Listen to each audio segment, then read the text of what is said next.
Hello guys, welcome to Gadget Window. So Lenovo in India on Monday launched its new Vibe K5 Note smartphone. The Chinese company made sure that there was enough hype ahead of the official launch of the smartphone, with several teasers on social media revealing features one by one.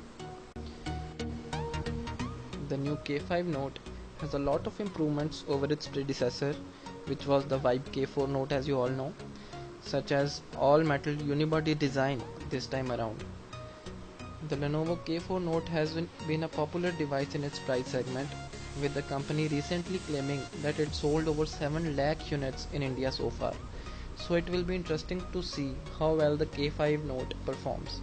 These headphones you just looked at doesn't seem to be of very high quality. This is the charging adapter, and let's go on to the phone itself. So the phone has a 5.5-inch Full HD IPS LCD display. Lenovo has gone for capacitive buttons instead of the on-screen ones for the Android Home, Recents and back navigation controls. The pixel density of the phone remains the same as its predecessor, the K4 Note, which is 401 ppi. The new Vibe K5 Note, however, doesn't have a Corning Gorilla Glass layer for protection against scratches, which is a bit disappointing in my opinion. Here we see the hole for the SIM ejector pin. On the right we see the volume rocker and the power lock and unlock button. On the top we have the headphone jack, and on the bottom we have a USB port for charging and data syncing. The back of the phone, you'll see the 13 megapixel camera, dual tone LED flash and the fingerprint scanner. And it's not a pretty sleek phone, it's pretty hefty. And here's the speaker, and it's not very loud, but it gets the job done. And the back is pretty symmetrical, as you can see, and it looks like Redmi Note 3 if you ask me, in my opinion, at least from the back of the device. One of the biggest features touted by Lenovo for the Vibe K5 Note is the Secure Zone, which when enabled offers two separate virtual phones in one device. Users can thus sign with a personal account and another account for work. You can run two instances of any app, including WhatsApp, without worrying about missing notifications from either account. So the SIM tray you see here is a hybrid one, which means that you can either add two SIMs or a SIM and a micro SD card, which is the norm nowadays, as you already know. Most of the phone companies are including hybrid SIM slots, which is acceptable, I think, as the phone is to be sleek. The phone supports company's Theater Max technology, which promises 100-degree field of view for any standard piece of content on the smartphone. Lenovo has said that the Theater Max technology is not simply VR, but it ensures a theater-style experience across applications. Users don't have to search for special VR content to experience Theater Max, but instead the mode can be applied to all regular applications on the K5 Note smartphone. So we are gonna run some benchmarks here and see the performance of this phone. First of all, we'll run the Geekbench 3, and here are the system informations. First of all, the model name is mentioned, which is by Lenovo. Then the OS is mentioned, which is written here Android 5.1. So the thing is, the unit we used was running the dated Android 5.1 Lollipop. On checking, Lenovo said that the commercial units will ship with Android 6.0 Marshmallow out of the box. So the benchmark is running now. Let's see what the scores come out to be.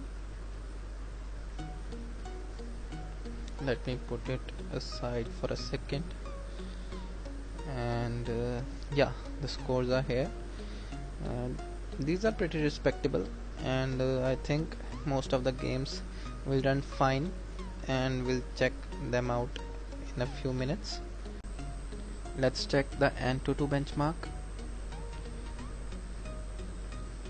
We'll run the test now and see what the scores comes out to be.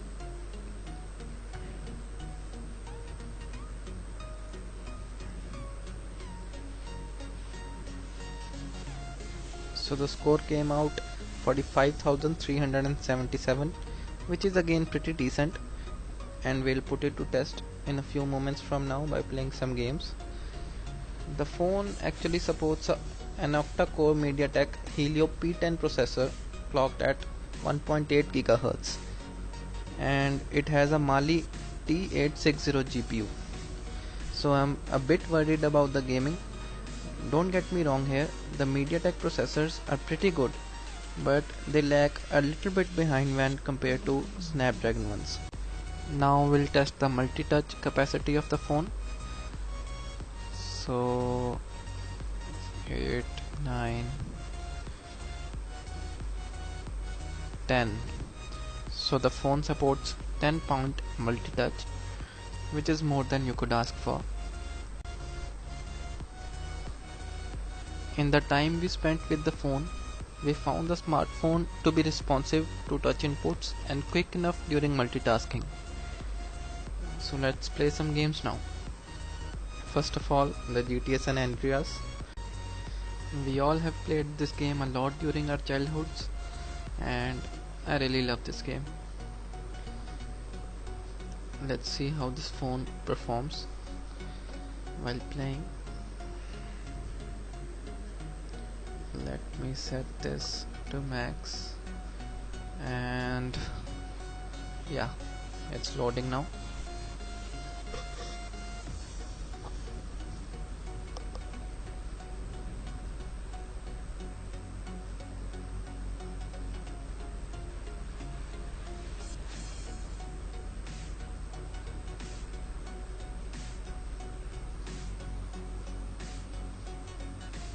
What was that? The white thing. Not a good start, but yeah, it's playing nice. It's really responsive, as you can see.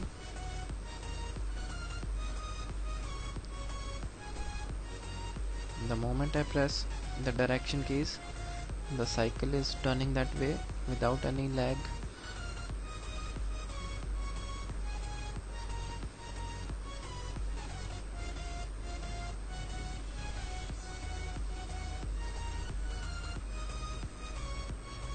Yeah, it's pretty enjoyable. This was fun. Let's play another one. This game I have been playing a lot these days now, and it really tests the phone's GPU a lot, and it's a pretty graphic intense game. Real Racing 3.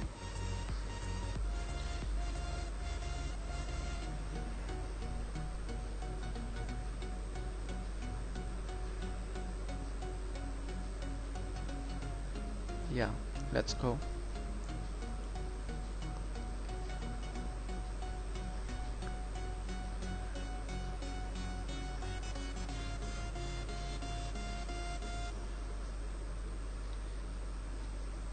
This game also seems to be playing pretty well. No lag whatsoever.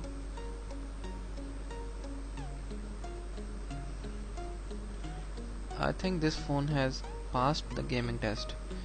It has been playing pretty well, and the MediaTek processor has not disappointed, which has been a sigh of relief. The phone comes with a preloaded Theme Center app, which offers options to tweak the wallpaper, ringtone, and lock screen among other things. Some of the apps that were present on the demo unit we got included Flipkart, Myntra, Truecaller, WeChat, and of course the company's own Share It and Sync It apps. Much like the K4 Note, this one also supports the company's proprietary Theater Max technology and will be compatible with the Ant VR headset as well. The phone will come in a 3GB or 4GB RAM variant. Both the models will have a 32GB onboard storage with support of expandable storage by a microSD card, which will be up to 128GB. The 3GB variant will be available for 12,000 and the 4GB variant will be available at around 13,500 rupees and will go on sale exclusively on Flipkart. Let's test the cameras now. The phone supports a 13 megapixel rear camera and an 8 megapixel front camera. The rear camera comes with features like face detection autofocus and packs an ISOCELL sensor. The camera app launched quickly after tapping on the icon. In the short time with the device, we found that the images taken with the K5 Note under normal lighting seemed crisp with good details. On zooming in, the corners of the images didn't seem pixelated. As you can see in the sample shots here, some of the shots came out to be pretty good, and we can also say that it outperformed the Redmi Note 3 in the camera department in some of the shots, particularly in the low light section. But the Moto G4 Plus remains the king of the camera department in the budget smartphone category. That's it guys, thanks for watching. Don't forget to like and subscribe.